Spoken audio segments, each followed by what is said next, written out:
हाय, आज हम लोग एसीएल इंजरी या एंटीरियर क्रूशिएट लिगामेंट इंजरी के बारे में बात करेंगे। तो ये एंटीरियर क्रूशिएट लिगामेंट या एसीएल होता क्या है?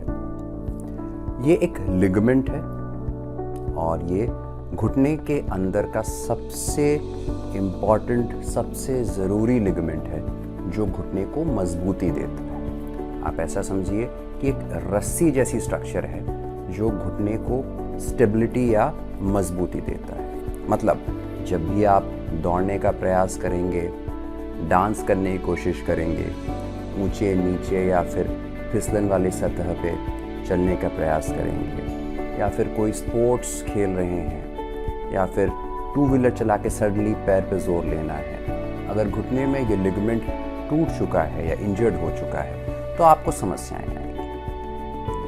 एसीएल इंजरी के मुख्य लक्षण क्या होते हैं?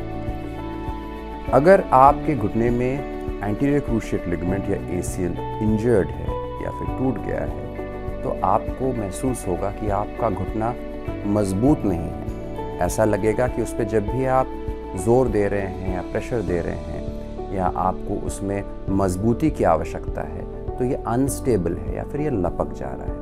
ये इसका प्रमुख लक्षण है। ज़रूरी नहीं है कि आपको साथ में दर्द हो, बस घुटना आपको लपकता हुआ महसूस होगा। एसीएल इंजरी कैसे होता है? एसीएल इंजरी कॉन्टैक्ट स्पोर्ट्स में बहुत कॉमन है। कॉन्टैक्ट स्पोर्ट्स मतलब कि जिस स्पोर्ट में दो लोग के कॉन्टैक्ट होते हैं, football, soccer, rugby, kabaddi etcetera.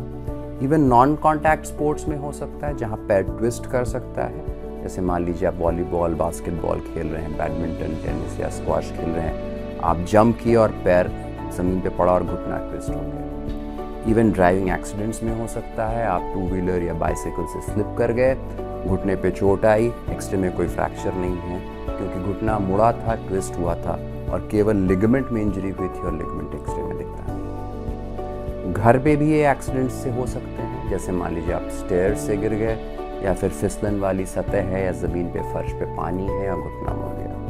तो लिगामेंट इंजरी कभी भी घुटने पे एक्सेसिव फोर्स हो या जोर पड़े तो ये हो सकता है। इसके प्रमुख लक्षण होता है कि शुरुआत में इसमें दर्द या सूजन या फिर चोट के बाद एक पॉप जैसी आवाज़ आती है कि पट से कोई आवाज़ आई, लगा कि कुछ टूटा और घुटना हल्का सा लपक गया। बट यूजुअली 2, 4, 6 दिन, 1 हफ्ते में दर्द सूजन कम हो जाता है और अगर आप एक्सरे कराएंगे तो कुछ पता नहीं चलता। तो एसीएल इंजरी की डायग्नोसिस कैसे बनती है? तो डायग्नोसिस हिस्ट्री से बनती है। आप बताते हैं कि जब भी हम तेज चलने के प्रयास करते हैं या फिर डांस या फिर किसी स्पोर्ट्स में इन्वॉल्व होने की कोशिश करते हैं तो घुटना उतना मजबूत नहीं महसूस होता, घुटना ट्विस्ट हो जाता है। आपके नी स्पेशलिस्ट या फिर स्पोर्ट्स इंजरी स्पेशलिस्ट आपके नी को एग्जामिन करते हैं, नी को चेक करते हैं। कुछ क्लिनिकल टेस्ट्स होते हैं जो मोड़ के सीधा करके देखा जाता है। एक्सरे या अल्ट्रासाउंड में इसके बारे में कुछ पता नहीं चलता और इसको कंफर्म करने के लिए एमआरआई आवश्यक है। एमआरआई से टूटा हुआ लिगामेंट कहाँ, कैसे, कितना परसेंटेज टूटा है इसका पता चल जाता है। एसीएल इंजरी के ट्रीटमेंट क्या है? अगर एसीएल टूट गया है या फिर टॉर्न है तो दवाइयाँ, रेस्ट, फिजियोथेरेपी, बेल्ट, ब्रेस ये टेम्पररी है। ये शुरुआत में आपके दर्द में आपको रिलीफ दिला सकता है पर टूटा हुआ लिगामेंट जुड़ता नहीं। अगर ग्रेड 1 स्प्रेन है या जिसको हम लोग मोच कहते हैं तो फिर ये रेस्ट से हील हो सकता है, पर अगर ये टियर है या फिर लिगामेंट टूट गया है तो इसके लिए सर्जरी की आवश्यकता पड़ेगी। एसीएल सर्जरी किस प्रकार से किया जाता है?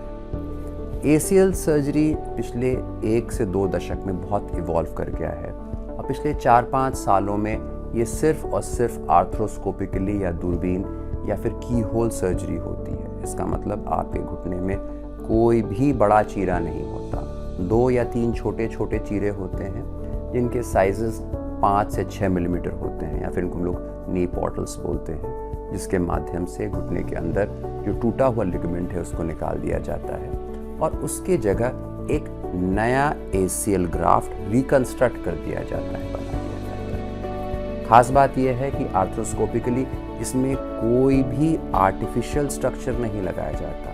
जो लिगामेंट टूट गया है उसकी जगह आपके शरीर में से ही टेंडन का एक छोटा सा हिस्सा वहाँ लगा दिया जाता है, जो एक नॉर्मल टिश्यू है, और कुछ महीनों में वो धीरे धीरे ACL में परिवर्तित हो जाता है, जिसको हम लोग टेक्निकल भाषा में लिगामेंटाइजेशन बोलते हैं। मतलब एक नया लिगामेंट बन जाता है, नेचुरल टिश्यू, टोटली नेचुरल, एकदम नेचुरल वे में। इसीलिए इस सर्जरी को हम लोग नी कंजर्वेशन या नी प्रिजर्वेशन सर्जरी के कैटेगरी में डालते हैं। इसमें कुछ इम्प्लांट्स लगते हैं, बट यूजुअली ये बायो एब्जॉर्बेबल या फिर बायो HA होते हैं या सूचर बेस्ड होते हैं। मतलब इसमें कोई मेटल या फिर मेटालिक चीज़ें नहीं होती। ये धीरे धीरे आपके शरीर में बोन में कन्वर्ट हो जाता है। इनको निकालने की आवश्यकता नहीं पड़ती। ये MRI compatible होते हैं, इसलिए इसमें MRI वगैरह तुरंत हो सकता है। ACL सर्जरी के बाद आपको क्या एक्सपेक्ट करना चाहिए?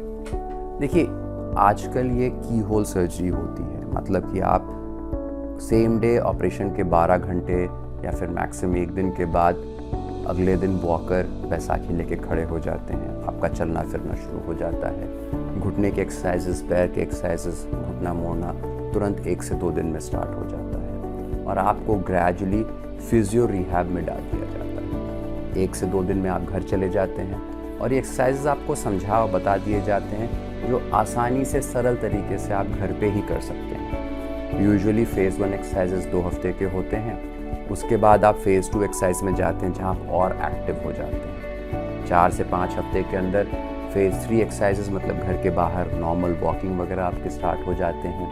जो एग्जिस्टिंग एक्सरसाइज है उनकी इंटेंसिटी बढ़ाई जाती है, स्टेयर क्लाइंबिंग वगैरह स्टार्ट हो जाता है। और बाय द टाइम आप फेज़ 4 एक्सरसाइज में पहुंचते हैं 4 से 6 हफ्ते में, या फिर 8 हफ्ते मैक्सिमम, तब तक आप स्पोर्ट्स में आ जाते हैं। So it's a very natural surgery, जिसमें रिकवरी बहुत फास्ट होती है।